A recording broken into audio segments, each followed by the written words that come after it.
Jurnalistlərin təhlükəsizliyi və internet azadlığı müzakirə olunub. Mayın 2-də təhlükəsiz şəraitdə danışmaq, mediada söz azadlığının təmin olunması mövzusunda keçirilən tədbirdə. Mayın 2-si Ümumdünya Mətbuat Azadlığı günü ilə bağlı Bakıda keçirilən tədbirdə Amerikanın Azərbaycandakı səfiri Richard Morningstar jurnalistlərə qarşı təzyiqlərdən danışıb. Mən dərindən təəssüflənirəm ki, Azadlıq Radiosunun müxbiri Xədicə İsmailovaya qarşı həyata keçirilən ötən ilki kampaniyanın araşdırılması ilə bağlı inkişaf yoxdur. O cümlədən onun qorxudulmasına yönəldilmiş bu ilki video ilə bağlı da araşdırmada inkişaf yoxdur.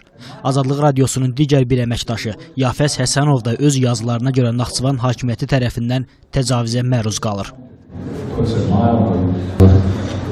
İfadə və media azadlığını təmsil olunduğu qurumun təməl prinsiplərindən biri sayan ATƏT-in başdaşı səlahiyyətli səfiri Koray Torgay bu azadlığa dövlət tərəfindən təminat verilməli olduğunu bildirdi. Demokratik toplumlarda ifade azadlığı ve medya azadlığı bir yandan devlet tarafından garanti altına alınmış, diğer yandan da toplumun tüm katmanları tarafından benimsenmiş olmalıdır.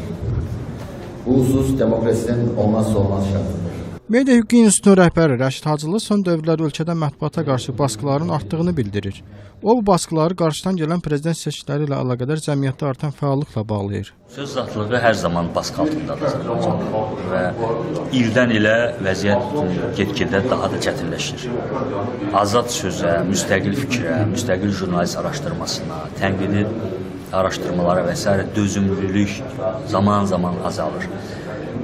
Və o hökumətin əlində hər bir sahəni sıxışdırmaq üçün, boğmaq üçün resurslar çoxdur. Təkcə bu söz azadlığı ilə bağlı deyil, başqa azadlıqlar da sahəsində də eyni vəziyyətdir. Dəvət olunmalarına baxmayaraq dövlət rəsmiləri tədbirdə iştirak eləməyiblər.